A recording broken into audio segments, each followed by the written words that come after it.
अस्सलाम वालेकुम। Programme night addition में हम आपको खुशामदीद कहते हैं। नाज़रीन, मईशत के हवाले से आज पाकिस्तान और आवाम के लिए काफ़ी मुस्बत खबरें सामने आई।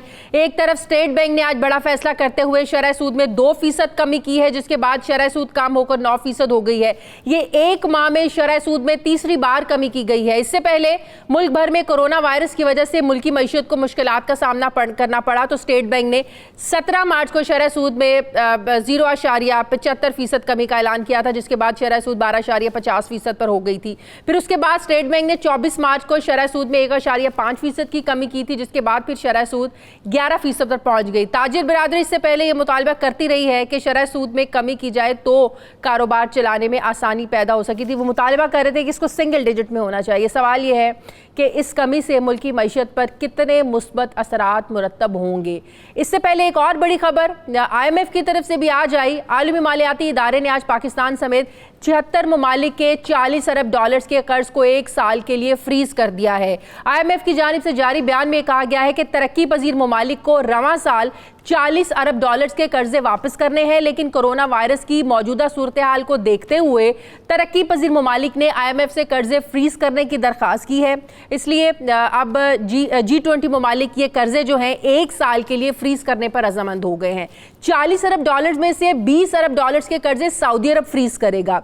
कर्जे मुंजमद करने का मकसद मुतासरा जो ममालिक हैं उनको सेहत और मुआशी मसाइल में मदद देना है, जबकि कर्जों में रिलीफ के लिए उनकी मुअत्तली का वक्त जो है ये 1 मई से शुरू होकर 1 दिसंबर 2020 तक जारी रहेगा। इस अरसे के दौरान कर्जों की तमाम सर्विसेज को नए कर्जों की शक्ल दी जाएगी, जिसकी अदायगियां फिर जून 2022 से पहले शुरू नहीं होंगी और उसके बाद के 3 सालों में जो है ना ये कर्जों की अदायगियां की जा सकेंगी। जबकि IMF से पाकिस्तान को मजीद $1 अरब 40 करोड़ का कर्ज मिलने का ये भी इसका कवी इम्कान है। ये सारी सूरत हाल पाकिस्तानी मईशत के लिए कितनी अच्छी है, कितनी मुस्बत है, मैं बात करूंगी। माहिर मुआशियात डॉक्टर इकरामुल हक साहब ने मुझे ज्वाइन किया। अस्सलाम वालेकुम, बहुत शुक्रिया डॉक्टर साहब आपका। डॉक्टर साहब, सबसे पहले तो आज तो वैसे मईशत में अच्छी खबरें सामने आ रही हैं। जो शरह सूद में कमी की गई है, 1 महीने के दौरान शरह सूद में 4.25 जो फीसद की कमी की गई है, आप क्या समझते हैं इस क्राइसिस में कितना अहम है ये फैसला, जहां इस क्राइसिस में कारोबारी तबका परेशान था और कोई कर्जा लेने के लिए ज़ाहिर है इतने हाई रेट के में शरह सूद के साथ कोई तैयार नहीं था, तो कितना अहम फैसला है अब। और सबकी एक बड़ी डिमांड थी कि इसको सिंगल डिजिट्स में आना चाहिए, ताकि अगर हमने बिजनेस करना है उसके लिए कर्जे लेने हैं तो हम आसानी से ले सकें। तो कितना बड़ा रिलीफ है ये इस क्राइसिस में? जी, देखा जाए तो ये फैसला जो है ये 2 माह पहले ही जब ये कोरोना का मसला शुरू हुआ था तो कर लेना चाहिए था, मगर उस वक्त आपने देखा था कि इन्फ्लेशन बहुत ऊपर थी, क्योंकि ये चीनी वालों ने और आटा वालों ने जिस तरह से अपनी प्राइसेस बढ़ाई, जिसके ऊपर वजीर आज़म मोहतरम ने इंक्वायरी भी की और पता चला कि वाकई बहुत ज़्यादती की गई है। अगर वो ना करते तो इन्फ्लेशन हमारी अगर उस वक्त सिंगल डिजिट में आ जाती तो वो भी फैसला कर देते। तो एक लिहाज से स्टेट बैंक भी मजबूर था, क्योंकि आमतौर पर जो इकोनॉमिक थ्योरी होती है उसमें आप अपनी शरह सूद जो हुकूमत फिक्स करती है वो इन्फ्लेशन से कभी नीचे नहीं होती, उसके बराबर हो सकती है, वरना फिर और इन्फ्लेशन होने का खतरा होता है।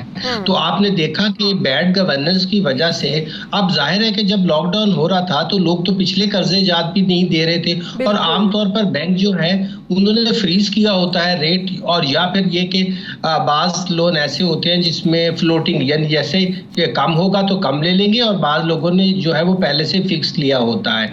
दूसरा, अगर स्टेट बैंक जो है इन्फ्लेशन और नीचे आती है, जैसे आपने तेल की कीमतों में देखा बेपनाह जो है वो आलमी तौर पर कमी हुई है, अभी उसका फायदा भी पूरी तौर पर आवाम को जाना है, और मुझे उम्मीद है आने वाले दिनों में वो तेल की कीमतें भी और कम अच्छा डॉक्टर साहब, G20 मालिक ने जो ये फ्रीज किए हैं 1 साल के लिए कर्जे, कहा जा रहा है कि पाकिस्तान ने सिर्फ इस साल में $10 अरब जो है ना वो किस्तों की मद में अदा करने थे। ये कितना बड़ा रिलीफ है 1 साल के लिए। अब आपको अगर पैसे नहीं देने हैं तो इससे इकोनॉमी पे कितना मुस्बत असर पड़ेगा? बहुत बड़ा रिलीफ है ये। जी, देखा जाए तो आने वाले 3 सालों में जो इमरान खान साहब के होंगे 22 से 23 अरब डॉलर हमने सूद और प्रिंसिपल की मद में अदा करने थे, जो कि हमारे बैलेंस ऑफ पेमेंट के ऊपर बहुत बड़ा दबाव था, क्योंकि हमारी एक्सपोर्ट्स फिर कम हो गई हैं।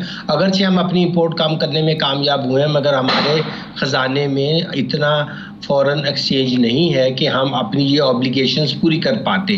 तो फिर या तो हमें और कर्जे लेने पड़ते। मगर देखिए कि ये अल्लाह ताला की तरफ से बड़ी अच्छी मदद हुई कि जब ये क्राइसिस आया तो कई दफ़ा क्राइसिस जो है वो बहुत बड़ी आपके लिए अपॉर्चुनिटी भी पैदा कर देते हैं। तो आज जो 76 मुल्कों के लिए उन्होंने इसको डेफर किया है, वो पाकिस्तान के लिए भी बहुत बड़ा रिलीफ है, क्योंकि आने वाले दिनों पे हमारे ऊपर ये दबाव नहीं होगा कि हमने बहुत से बैरूनी जो है कर्जाजात और उनके जो ऊपर सूद है वो अदा करना है। इसका मतलब ये है कि हुकूमत के पास इतनी फिस्कल स्पेस पैदा हो जाएगी और शरह सूद में कमी के बाद भी हुकूमत ने जो डेट सर्विसिंग लोकल डेट की करनी है, उसके अंदर भी तकरीबन 1500 से 1600 अरब की बचत होगी, जिसको वो लोगों की इमदाद के लिए, बिजनेस को दोबारा चलाने के लिए और इस्तेमाल कर सकते हैं। बिल्कुल रिलीफ मिल सकता है। लेकिन दूसरी तरफ अलार्मिंग सिचुएशन अगर आप अपने ग्रोथ रेट को देखें तो बहुत ज़्यादा ख़तरनाक सी बात है। IMF ने भी बात की और बहुत से माहिरीन भी यहाँ पर बात कर रहे हैं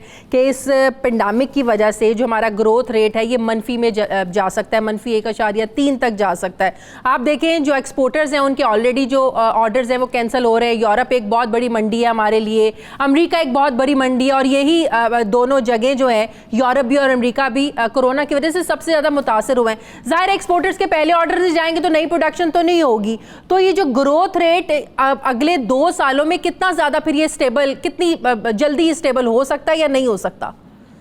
जी, उनके अंदाजे दरअसल पूरी दुनिया के लिए कुछ ऐसे हैं कि इसमें 2 चीज़ें होंगी। अगर पोस्ट कोरोना जो सिनारियो है वो ये प्रोजेक्ट किया गया है कि अगर ये बहुत शदीद हुआ, जिसके चांसेस हैं, तो फिर सारी दुनिया के अंदर जो है वो मनफी जो है शरह नमूद होगी। और पाकिस्तान की तो पहले ही, चूंकि आपको पता है कि हम 3% और वो तो हम 3% कहते थे, मगर चाहे वो एशियन डेवलपमेंट बैंक था या वर्ल्ड बैंक था या IMF था, वो कहते थे कि आप तो बड़ी मुश्किल से 2% तक पहुंचेंगे। तो जाहिर है कि अगर इतने दिन कारोबार बंद रहा है और जैसे आपने फरमाया कि हमारे जो एक्सपोर्ट्स के ऑर्डर्स हैं वो कैंसिल हुए हैं, तो इसके बहुत नुकसानात जो होते हैं वो मैं अर्ज़ करूं कि 52 में पाकिस्तान में सिर्फ एक दफ़ा हमारी पूरी तारीख में मनफी हुआ था, और उसके बाद अल्लाह का शुक्र है कि हम 4-5 जब बहुत भी बुरे सालों में रहे हैं तो 3-4% के दरमियान रहे हैं, और कई दफ़ा तो हमने 6 साल। लेकिन मैं औसतन बात कर रहा हूँ। लेकिन मेरा ये ख्याल है कि इसमें भी अल्लाह ताला हमारी मदद फरमाएंगे, क्योंकि चीन जो है और इस वक्त जो बांग्लादेश है वो ऑर्डर्स पूरे नहीं कर पा रहे जो ऑर्डर्स उनको मिले थे, क्योंकि उनके यहाँ लॉकडाउन है,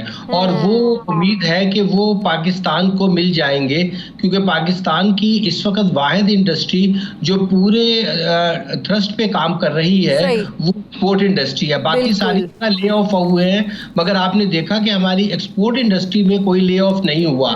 ये एक बहुत अच्छा साइन है। हाँ, ले ऑफ जहाँ हो रहे हैं वो आम जो डेली वेजर हैं, जो वल्नरेबल जो हमारे मजदूर है वो है, तो इसमें भी सिल्वर लाइनिंग है। और मैं समझता हूं कि अगर ये पाकिस्तान ने थोड़ी सी कोशिश, हुकूमत जिस डायरेक्शन में कर रही है और लोगों ने भी साथ दिया, तो हम IMF और वर्ल्ड बैंक के इन अंदाजों को भी गलत साबित करने में कामयाब। बहुत शुक्रिया डॉक्टर इकरामुल हक साहब मेरे साथ है, बहुत शुक्रिया आपका।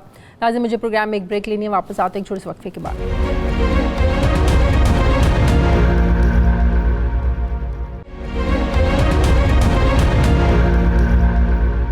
नाज़रीन, मुल्क भर की ताजिर तंजीमों की जानिब से बार बार ये मुतालबा किया जा रहा था कि उन्हें कारोबार खोलने दिए जाए, उन्हें कारोबार करने की इजाज़त दी जाए। ताजिर बिरादरी ने हुकूमती ऐलान से पहले ही ऐलान कर दिया था कि वो 15 अप्रैल को हर सूरत कारोबार खोलेंगे, लेकिन फिर वज़ीर-ए-आज़म इमरान खान ने SOPs के मुताबिक कारोबारी सरगर्मियाँ शुरू करने की इजाज़त दी।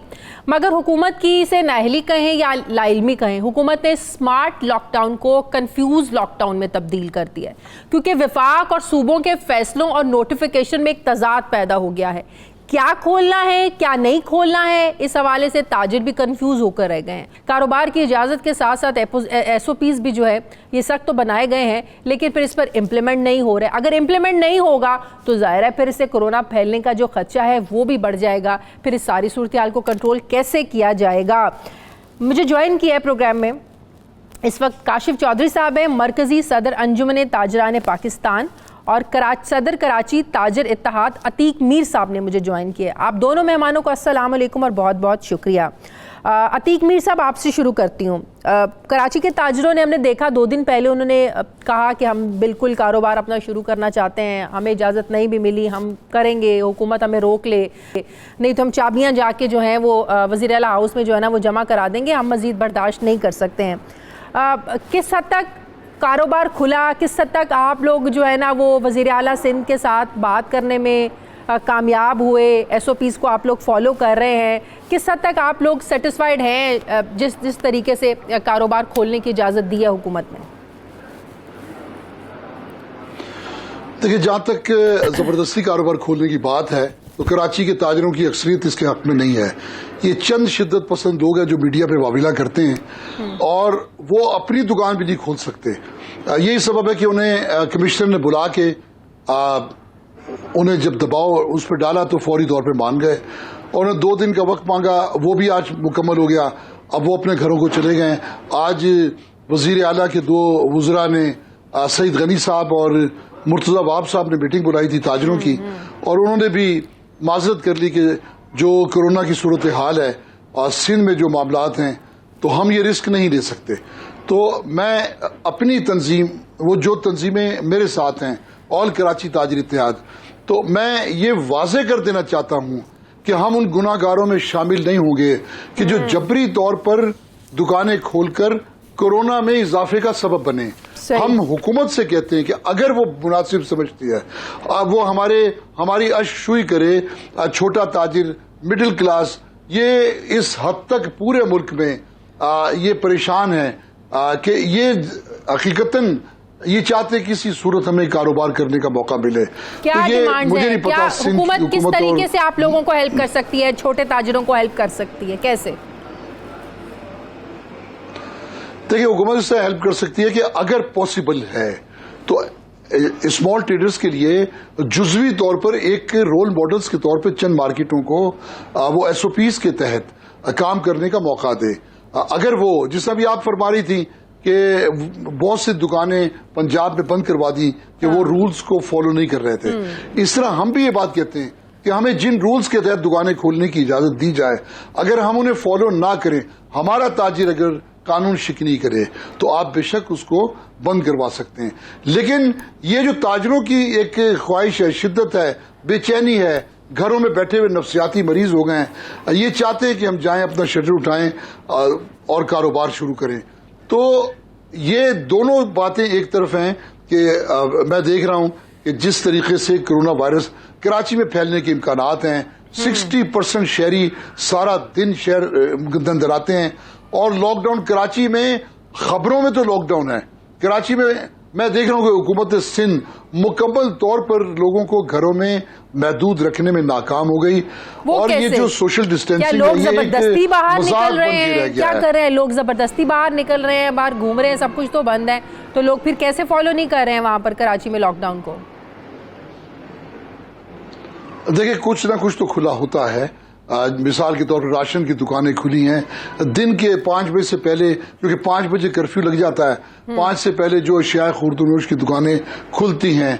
और बहुत सारे लोग जिनकी तादाद लाखों में है, वो ऐसी तंजीमों को ढूंढते हैं जो राशन तकसीम करते हैं।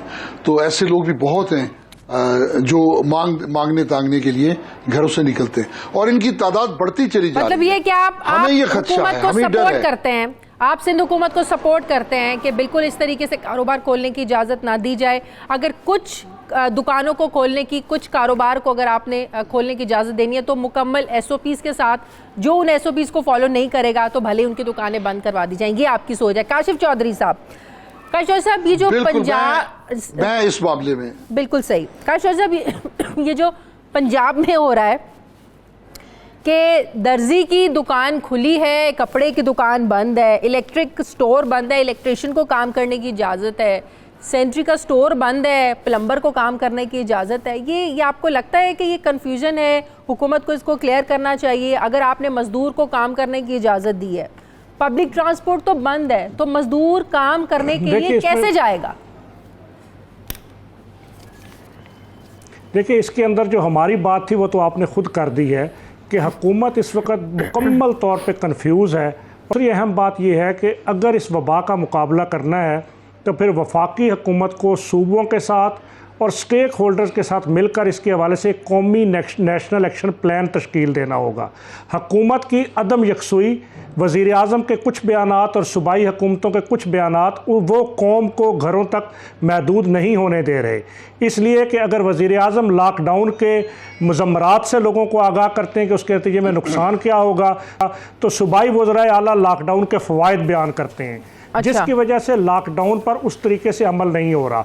और दूसरी बात ये कि ये जो कन्फ्यूज़ बयानात हैं कि जिसके नतीजे में, जिसकी आपने खुद ही वजाहत की कि कोई जब तक किसी एक कारोबार को खोलने के लिए उससे मुंसलिक तमाम कारोबार ना खोले जाएं तो वो कारोबार नहीं चल सकता। और दूसरी अहम बात यह कि जब आप कुछ कारोबारों को खोलने के लिए जाते हैं तो फिर अगर वो कुछ कारोबार वो कोरोना को फैलाने का बायस नहीं बनते तो फिर हमारा मुतालबा ये है कि मखसूस औकात कार के साथ, महफूज तरीक़ा कार के साथ और महदूद लोगों के साथ तमाम कारोबारों को काम करने की इजाज़त दे दी जाए। उनकी SOPs के मुताबिक ताजर काम करेंगे ताकि हमारा जो छोटा ताजर है, दिहाड़ीदार ताजर है, जो रोज़ाना कमाता है, उसको दिवालिया होने से बचाया जा सके और उसको उस स्टेज पर जाने से बचाया जा सके जिसके अंदर वो भी मांगने पर मजबूर हो जाए।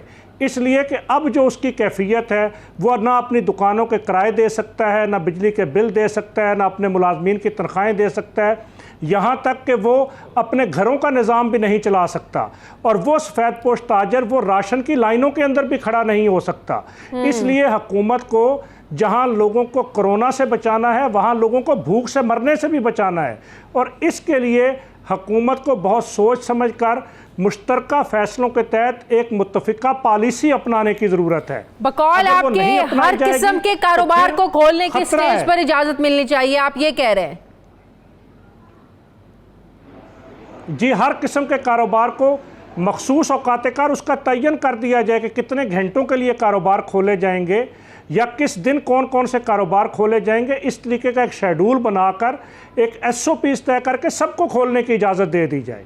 और अगर लॉकडाउन ज़रूरी है तो मैं ये कहना चाहूँगा कि हमने वज़ीर आज़म पाकिस्तान को मईशत को बचाने और मईशत की बहाली के लिए 21 नुकाती चार्टर ऑफ डिमांड दिया है। फिर हुकूमत ताजरों को माशी रिलीफ देते हुए मुकम्मल लॉकडाउन का फैसला कर ले। ताजर उसके लिए भी तैयार हैं, लेकिन फिर ताजरों को जिस तरह दुनिया के महज़्ज़ब ममालिक के अंदर मईशत बचाने के लिए रिलीफ दिया गया तो हुकूमत पाकिस्तान भी वो हमारे 21 नुकात के ऊपर अमल करे और मुकम्मल तरीके से लॉकडाउन कर दे ताकि मुल्क को कोरोना से बिल्कुल महफूज किया जा सके। वो जो रीफाइनेंसिंग एक स्कीम मुतारिफ करवाई है, वो छोटे ताजर भी उससे, कारोबारी हजरात हैं, उससे फ़ायदा उठा सकते हैं कि अगर आप लोगों के पास मुलाजमीन को तनख्वाहें देने के लिए पैसे नहीं हैं तो आप सिर्फ 5% जो शरह सूद है वो दें और आप कर्जे लें और अपने जो लोग हैं मुलाजमीन हैं उनको तनख्वाहें दें। या आप लोगों के रिलीफ के लिए तो किया स्टेट बैंक ऑफ पाकिस्तान ने। अच्छा, इसके हवाले से मैं सनतों के हवाले से तो ये बहुत अच्छा है। हाँ। लेकिन इसके अंदर छोटे ताजरों के लिए, इसलिए कि छोटे ताजर के पास तो अपने कारोबार की बुनियाद पर वो कर्जा ले सकता है। और हमने जो 21 नुकाती चार्टर ऑफ डिमांड दिया उसमें यही बात कही है कि छोटे ताजरों के लिए छोटे कर्जों की बगैर सूद की अलग स्कीम लाई जाए। अच्छा। ताकि वो उसके नतीजे में अपने मुलाजमीन, अपने ज़ाती अखराजात और अपने निज़ाम को दोबारा चला सके। ये जो स्कीम स्टेट बैंक ने दी है हम इसका खैर मकदम करते हैं, लेकिन ये सिर्फ सनतों के लिए है, छोटे ताजरों और SME सेक्टर के लिए नहीं है। और दूसरी अहम बात कि 1200 अरब रुपए के रिलीफ पैकेज में 100 अरब रुपया SME सेक्टर के लिए रखा गया, लेकिन अभी तक उसका तरीक़ाकार वाज़े नहीं किया गया कि वो कौन से छोटे ताजरों को मिलेगा और किस तरीक़ाकार के साथ मिलेगा। हमने उसके एक तरीक़ाकार की पूरी प्रपोजल बना के हुकूमत को दी है। हुकूमत को चाहिए कि वो 100 अरब रुपया और 7 सूबे अपने वसाइल से पैसे को मिलाते हुए ताजरों के लिए एक मुआशी पैकेज का ऐलान करें, ताकि फिर हुकूमत जिस तरह चाहे ताजर उस तरह अमल करने के लिए तैयार हैं। सही, ठीक है, बहुत शुक्रिया चौधरी। मरकज़ी सदर अंजुमन ताजरान पाकिस्तान और अतीक मीर, सदर कराची ताजर इत्तेहाद, मेरे दोनों मेहमानों का बहुत शुक्रिया। नाज़रीन, मुझे प्रोग्राम में एक ब्रेक लेने वापस आते हैं एक वक्फे के बाद।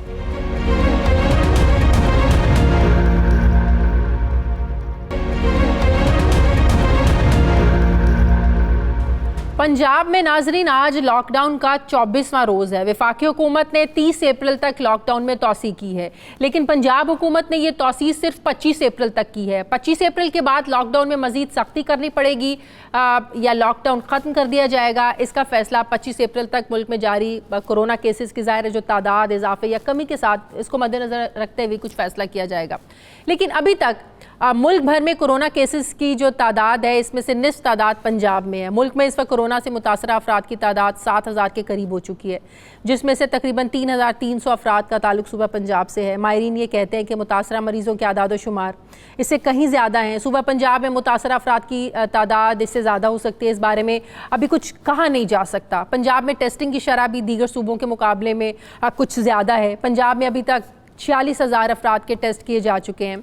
वजारत सेहत के आदाद शुमार के मुताबिक मुल्क में कोरोना वायरस के 2.25 लाख से ज़ायद मुश्तबा अफराद टेस्ट से महरूम हैं। मुल्क में अब तक कोरोना वायरस के शूबे में अस्पताल पहुंचने वाले 2.5 लाख अफराद में से सिर्फ 74,000 के टेस्ट किए गए हैं। मुश्तबा अफराद के टेस्ट ना होने की वजह से वायरस के फैलाव का ज़ाहिर ख़तरा बढ़ गया है। पंजाब में इस वक्त 5200 के करीब टेस्ट जो हैं वो रोज़ाना की बुनियाद पर हो रहे हैं। मज़ीद मैं डिटेल्स इसकी जानूँगी। मुझे ज्वाइन किया है सूबाई वज़ीर सेहत पंजाब डॉक्टर यास्मीन राशिद साहिबा ने। अस्सलाम वालेकुम, बहुत शुक्रिया डॉक्टर साहब आपका। डॉक्टर साहब, एक तो आप ही से मैं ओवरऑल पंजाब की, लाहौर की सूरत हाल जानना चाहती हूँ, ओवरऑल केसेस की और सेहतयाब होने वाले की क्या जो लोग पेशेंट्स हैं क्या रेशो है, नंबर 1। नंबर 2, और जब अब लॉकडाउन में नरमी कुछ हो गई है तो आप समझती हैं कि लॉकडाउन में नरमी के बाद सूरत हाल कुछ कंट्रोल में रहेगी? देखिए शाजिया, पहले तो हम आज के दिन की देखें ना कि कितने केसेस हैं।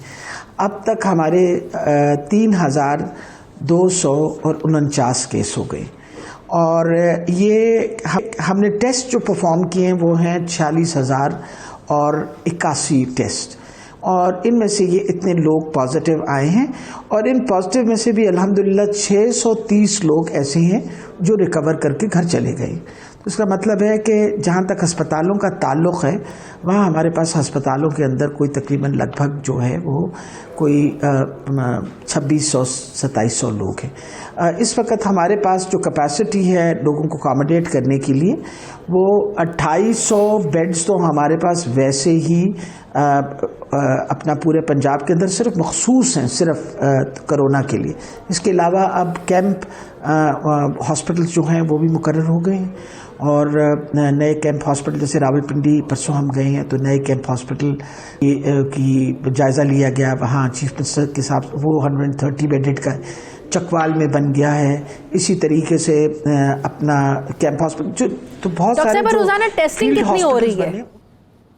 टेस्टिंग कैपेसिटी जी रोज़ाना आज के दिन में जब तक मैं आपको ये रिपोर्ट दे रही हूँ तकरीबन 1800 टेस्ट हो चुके हैं। कल के दिन में जो 24 आवर्स थे वो 2400 टेस्ट हुए थे। तो रोज़ाना हम तादाद जो है वो बढ़ा रहे हैं टेस्टों की और अगले हफ्ते के एंड तक हम इंशाल्लाह हम चले जाएंगे 5000 टेस्ट पर डे और ये these are the number of test जो हम सोचते हैं कि हम एक बहुत बड़ी पॉपुलेशन को कवर कर सकेंगे अगर हम 5000 टेस्ट तकरीबन रोज़ाना करना शुरू कर दें। इसके अलावा खुश आइन बात है वो ये है कि ये जितने मरीज़ हैं इनमें से 90% जो हैं वो अल्हम्दुलिल्लाह अभी भी या तो बड़ी माइल्ड सिम्टम्स हैं या ना होने के बराबर सिम्टम्स हैं। फैसलाबाद के एक शख्स ने अपने वालिद का एक्सपीरियंस शेयर किया कि उनके वालिद को कुछ अलामात पर टेस्ट कराया गया। 28 मार्च को टेस्ट करवाया, फिर उन्हें वहाँ पे क्वारंटीन किया गया। फैसलाबाद की बात मैं कर रही हूँ। उनको उन लोगों के साथ उनके वालिद को रखा गया जहाँ पर ज़ायरीन को रखा गया था। सबके जब टेस्ट कराए 12 अप्रैल को टेस्ट आए तो 5 को पॉजिटिव निकला। अब बात यह है कि वो 5 लोग भी उन सारे अरसे में क्वारंटीन के जितने भी दिन थे 12-14 दिन वो सब साथ ही रहे।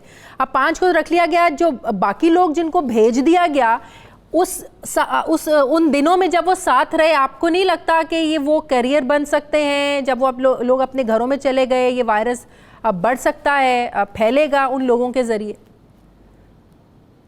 नहीं, नॉर्मल किसी को नहीं ज़ायरीन के साथ रखा जा रहा। सबसे बात बताऊं कि क्वारंटीन में क्या होता है। क्वारंटीन में वो आइसोलेशन के लिए एरिया है, वहाँ क्वारंटीन के अंदर आप सारे लोगों को एक दफ़ा इकट्ठा लेके जाते हैं, फिर टेस्ट करते हैं। जो पॉजिटिव निकलते हैं उनको आप एक तरफ कर देते हैं, जो नेगेटिव निकलते हैं वो एक तरफ कर देते हैं, क्योंकि अगर पॉजिटिव सब निकल आए हैं, एक कमरे में 4 बंदे भी पॉजिटिव अगर हैं तो वो तो चारों के चारों पॉजिटिव, वो एक दूसरे को इन्फेक्शन तो नहीं लेकिन 14 लगाएंगे। दिन तो वो साथ रहे ना, सब लोग साथ रहे। नहीं, ये इस तरह की कोई बात नहीं होती। इम्पॉर्टेंट ये है कि टेस्ट हो के जब आते हैं तो नेचुरली एक बंदा अगर 14 दिन रहा है साथ और उसको अभी तक वायरस नहीं लगा तो there are very little chances that the patient would have virus. उनके भी फिर टेस्ट हुए होती है। ये नहीं है कि क्वारंटीन के अंदर एक बंदे का टेस्ट हुआ है। क्वारंटीन में तो जितने लोग हैं सबके टेस्ट होते हैं, तो जो पॉजिटिव है उनको अलहदा किया जाता है, नेगेटिव को अलहदा किया जाता है। लोग ज़रा परेशान ज़्यादा हैं। मेरा ख्याल है आपका और मेरा काम है इनकी परेशानी दूर करना। देखिए, वायरस तो शाजिया पाकिस्तान में आ गया है, हाँ। ठीक है, इसके बारे से तो कोई इनकारी नहीं है ना, वरना तो फिर इतने मरीज ना होते। हाँ। अब आ गया है, हमारी क्या कोशिश होनी चाहिए कि लगे भी तो थोड़ा थोड़ा लगे, ताकि हमारे अस्पताल जितने मरीज आते हैं उनका बोझ बर्दाश्त कर सके, ठीक है। सही। अगर वो हमारे हॉस्पिटल की कैपेसिटी से ज़्यादा होगा फिर हमारे लिए संभालना मुश्किल होगा। अब हम उस साइकिल में आ गए हैं जिसमें रोज़ाना कम से कम 10, 15, 20 बंदे जो हैं वो सेहतयाब होकर घर जा रहे हैं। तो अब इंशाल्लाह सब हमें पूरी कोशिश ये करनी चाहिए कि लोगों की परेशानी दूर करनी चाहिए और लोगों को समझाना चाहिए। जो ख़तरनाक उम्र है ना वो 60 साल से ज़्यादा की। और मैं आपके प्रोग्राम की वसादत से लोगों की जो 60 साल से ज़्यादा उम्र की हैं उनकी रिक्वेस्ट करूँगी कि खुदारा घर में रहिए। आपको तो बिल्कुल बाहर नहीं निकलना चाहिए। डॉक्टर साहिबा, अपनी हिफाजत कराची में जिस तरीके से कल शरह अमवात का जिक्र किया गया, वज़ीर आला सिंध ने जिन खदशात का इजहार किया कि जिस तरीके से हॉस्पिटल्स में लोग आ रहे हैं, कुछ लोग तो डेथ हो जाती है तो यहाँ पर पहुँचते हैं, और इसकी वजह उन्होंने बताई हो सकता है कि कोरोना के पेशेंट्स हो क्योंकि उन्होंने टेस्ट ना करवाया हो। पंजाब में तो कोई ऐसी सूरत हाल नहीं है? नहीं, ये बात नहीं। मेरा ख्याल है सबसे बड़ी ये बात है कि अब क्योंकि बहुत ज़्यादा हर बंदा विजिलेंट हो गया है, बहुत टाइम ऐसे होते हैं कि जब आप मरीज़ को हॉस्पिटल ला रहे होते हैं तो रास्ते में उसका इंतकाल हो जाता है, तो naturally by the time you reach the hospital वो पेशेंट जो है उसकी डेथ। हमने तो इस हद तक अपनी तरफ से विजिलेंस की है कि पिछले 3.5 महीने का, यानी जनवरी, फरवरी, मार्च और अप्रैल के जो ये 15 दिन हैं, इसके बाकायदा हमने बैरियल के स्टेटिस्टिक्स भी लाहौर के कब्रिस्तानों के हमने निकलवाए, देखने के लिए कि क्या कोई बहुत ज़्यादा नंबर कोई बढ़ा तो नहीं है, लेकिन एक ही कांस्टेंट नंबर, मतलब थोड़ी बहुत वेरिएशन के साथ जो एक्सपेक्टेड होती है वेरिएशन के। किसी महीने 100 बंदे पहले ज़्यादा मर गए, किसी महीने 100 कम मर गए। इसी तरीके से आफ्टर ऑल इंतकाल तो सब लोगों ने करना ही है ना, after all everyone is going to finally die. तो जो बैरियल हमने तो इधर तक किया टू मेक इट मोर कि हमने बैरियल्स का भी डेटा मंगा लिया टोटल। इस वक्त ये भी मुझे पता है कि लाहौर के अंदर 941 कब्रिस्तान हैं और हर कब्रिस्तान में कितने लोग दफनाए गए। और 3.5 महीने मैंने यहाँ तक अभी उनका कहा है कि हम पे जो पिछले साल के 3 महीने उनका साथ भी कंपैरिजन कर लें, लेकिन लगभग अभी, और आपने पता आज फैसल इद्दी ने तो स्टेटमेंट भी दी है, सबसे ज़्यादा तो आपको पता है वो लाशा उठाते हैं और नहलाते वगैरह। तो अगर उन्होंने कहा कि हमारे पास भी कोई इंक्रीज नहीं आया नंबर्स का, इसलिए अच्छा अब आ गया कि उन्होंने कहा जी टीबी से बहुत लोग मर गए, दिल के तो मकसद ये है कि देखें लेकिन अलार्मिंग चीज ये भी तो है कि जो ओपीटीज बंद है उससे भी तो पेशेंट्स को मुश्किलात का सामना है ना। जब ओपीटीज ही बंद होंगी तो लोग इलाज के लिए नहीं आएंगे, तो ऐसे ये भी तो एक खदशा जाहिर किया जा रहा है, हो सकता है इस वजह से भी लोगों की डेथ्स हो रही हो। देखिए शाजिया, इसीलिए तो हमने क्या किया है कि पंजाब के अंदर आपको पता है इस वक्त 11 अस्पताल जो है मखसूस है। लाहौर एपी सेंटर है हमारा। अब लाहौर के अंदर आपको पता है हमारे पास 522 लोग पॉजिटिव निकले। लाहौर के अंदर 3 अस्पताल मखसूस किए हुए हैं। कितनी दफ़े मैंने सबको बताया बार बार, मेयो, उसके बाद हमारा जो वो एक्सपो का कोरोना हॉस्पिटल है, और PKLI। हमारे कन्फर्म सारे मरीज इधर जाते हैं। गंगाराम में सिर्फ हमने वो खवातीन जो प्रेगनेंट हैं और अगर कोरोना वायरस की हैं तो उनके लिए जगह मखसूस की भी। हमने गंगाराम का आउटडोर चल रहा है, मैं आपको बता सकती हूँ वहाँ ठीक है तादाद उतनी नहीं है, लेकिन 500-600 मरीज और एज ए रूटीन वहाँ देखा जा रहा है। ज्यादा लोगों को इसी नहीं देखा तरीके जा से- रहा है, ज्यादा लोग नहीं देखे जा रहे। नहीं, मरीजों को जितने आते हैं उनको तो देखते हैं। प्रॉब्लम ये है कि क्योंकि आपकी पब्लिक ट्रांसपोर्ट भी बंद है ना, तो ज़्यादा लोग फिर पहुंच नहीं पाते, क्योंकि बहुत सारे लोग पब्लिक ट्रांसपोर्ट के डिपेंडेंट होते हैं कि भाई कोई हमें कोई गाड़ी को रिक्शे में डाल के लेके जाएंगे, किसी बस पे जाएंगे, तो वो क्योंकि या वैगन पे जाएंगे तो लोगों का पहुंचना थोड़ा सा मुश्किल हुआ है। लेकिन ये मत भूलिए कि 1122 जो है ना हमारी इस वक्त मुसलसल काम कर रही है। अगर कोई किसी वक्त भी कोई फोन पे कहे कि भाई मेरी तबीयत खराब है तो 1122 डॉक्टर साहब आखिरी सवाल, डॉक्टर साहब प्लाज्मा के जरिए ये जो तरीका इलाज जो डॉक्टर शमसी ताहिर शमसी ने तजवीज़ किया, इस पर जब काम हो रहा है, क्या आप लोग रिकवर्ड पेशेंट्स का डाटा जो है वो इकट्ठा करें, क्योंकि इस पर काम तो शुरू हो गया है, नंबर 1। नंबर 2, क्या आप समझते हैं कि हमारे यहाँ पेशेंट्स में इतनी ज़्यादा अवेयरनेस है कि वो अपना जो खून से प्लाज्मा उन मरीज़ों को दे सकें ताकि वो सेहतयाब हो जाएं? क्या लोग राज़ी हो जाते हैं देने के लिए? मेरा ख्याल है शाजिया इंशाल्लाह सब तो ना करें लेकिन लोग कर देंगे जब उनको समझ आएगी कि प्लाज्मा जब हम रिमूव करते हैं तो ब्लड बाकायदा पूरा ब्लड तो नहीं रिमूव करते, सिर्फ प्लाज्मा रिमूव करते हैं। हाँ। और प्लाज्मा जो है उसकी फॉर्मेशन बहुत जल्दी हो जाती है, ऐसी कोई फिक्र और परेशानी वाली बात नहीं है। लेकिन मैं ये बता रही हूँ कि उस सिलसिले को हम ऑलरेडी PKLI ने इस पर काम करना शुरू कर दिया है। डॉक्टर ताहिर शमसी के साथ वो राब्ते में, उनका हीमाटोलॉजिस्ट जो है ऑलरेडी काम कर रहे हैं। हमारे पास सारी लिस्टें बन गई हैं उन लोगों की जो सेहतयाब होकर घर जा रहे हैं, और मैं उम्मीद रखती हूँ क्योंकि अभी हमें हफ्ता 10 दिन तो इंतजार करने पड़ेगा, उनके 2 दफा टेस्ट करवाने पड़ेंगे जिनसे हमने प्लाज्मा की डोनेशन लेनी है, तो हम इंशाल्लाह हमारे पास डोनर जरूर होंगे। और जब उनको पता चले उनके प्लाज्मा से किसी की जिंदगी बच सकती है। बहुत शुक्रिया डॉक्टर यास्मीन राशिद साहिबा मेरे साथ थी। नाज़रीन, मुझे प्रोग्राम में एक ब्रेक लेनी है, वापस आते हैं एक छोटे से वक्फे के बाद।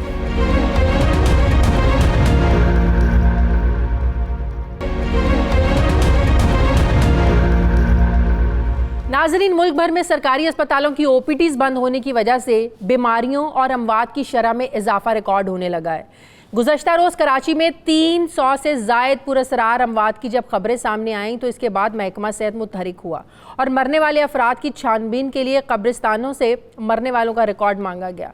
इस हवाले से माहिरीन में खासी जो है वो तशवीश पाई जाती है। कराची के मुख्तलिफ अस्पतालों में मरने वालों की तादाद में तेज़ी से इजाफा हुआ है और रोज़ाना 15 से 20 अफराद को मुर्दा हालत में लाया जा रहा है या फिर वो अस्पताल पहुँच कर जो है वो दम तोड़ जाते हैं। माहिरीन के मुताबिक वबा से पहले 1600 से 1700 मरीज़ यौमिया के हिसाब से इमरजेंसी में आते थे, लेकिन इस वक्त इन मरीज़ों की तादाद आधी हो गई है और 700 से 800 से ज़्यादा जो मरीज़ हैं या 700-800 इससे ज़्यादा मरीज़ अब नहीं आ रहे हैं। सवाल ये है कि ऐसे मरीज़ अस्पताल नहीं आ रहे तो फिर कहाँ जा रहे हैं? इन खदशात का भी इजहार किया जा रहा है कि क्योंकि ट्रांसपोर्ट भी बंद है लिहाजा बहुत से लोग ऐसे हैं जो देर से अस्पताल पहुंचते हैं और उस देर में ही उनको तिब्बी इमदाद ना मिलने की वजह से उनकी डेथ हो जाती है। जबकि इस बात का भी इम्कान है कि लोगों की अक्सरियत जो है वो प्राइवेट अस्पतालों में ज़ाहिर है इलाज करवाने की सकत नहीं रखती है और सरकारी अस्पतालों में फिर OPDs जब बंद होंगी तो लोग जो है वो अपने प्यारों को मरता ही देखते हैं फिर। जबकि मरने वालों में बीमारियों की तशखीस का कोई पैमाना नहीं है। जबकि एक बड़ा मसला भी ये सामने आ रहा है कि कोरोना के जो केसेस हैं लोग उनको छुपा रहे हैं, लोग टेस्ट भी नहीं करवाना चाहते हैं, जिसकी वजह से ये जो डेथ रेशो है ये सामने आया है। इस पर मैं बात करूँगी। मुझे ज्वाइन किया है senior director medical and health services KMC doctor Salma Kausar साहिबा ने। अस्सलाम वालेकुम, बहुत शुक्रिया डॉक्टर साहिबा आपका। डॉक्टर साहिबा, जो वज़ीर आला सिंध ने कल बात की, जो शरह अमवात बड़ी है वहाँ पर और कहा जा रहा है कि अस्पतालों में तो ये लोग नहीं आ रहे हैं और अगर नहीं आ रहे हैं तो कहाँ जा रहे हैं, और फिर उन्होंने खदशा जाहिर किया कि हो सकता है कि ये कोरोना के पेशेंट्स हों क्योंकि कराची में लोग केसेस को छुपा रहे हैं। किस हद तक हकीकत है और किस हद तक ये पॉसिबिलिटी हो सकती है कि ये लोग कोरोना के ही पेशेंट हो, ये नहीं चाहती हों कि टेस्ट हो, क्योंकि लोगों में एक खौफ है कि अगर उनका टेस्ट पॉजिटिव आ गया वो हॉस्पिटल जाएंगे, अपनी ख़ानदान से दूर हो जाएंगे, उनकी अगर डेथ होगी तो उस तरीके से उनको दफनाया नहीं जाएगा, तो एक खौफ है। तो किस हद तक ये दुरुस्त हो सकते हैं वज़ीर आला के खदशात?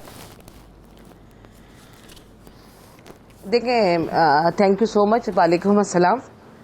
सबसे पहले तो देखिए वज़ीर आला जो हमारे सीएम साहब है, उनका जो फैसला था लॉकडाउन का, उसको तो मैं अप्रिशिएट करूंगी। उसकी वजह से जो तादाद है इस वक्त, जो अगर तादाद होती उससे कहीं ज़्यादा होती, तो इस चीज़ को तो मैं अप्रिशिएट करूंगी कि, लेकिन ये लॉकडाउन और सख्त होना चाहिए था।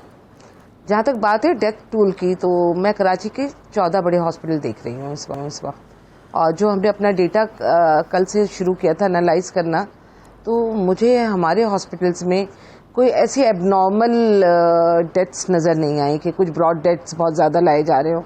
हाँ। मैं बताती हूँ, 1 मार्च से लेके और 15 अप्रैल तक हमारा कराची का सबसे बड़ा हॉस्पिटल है अब्बासी शहीद हॉस्पिटल, वहाँ टोटल 82 डेथ्स हुई हैं।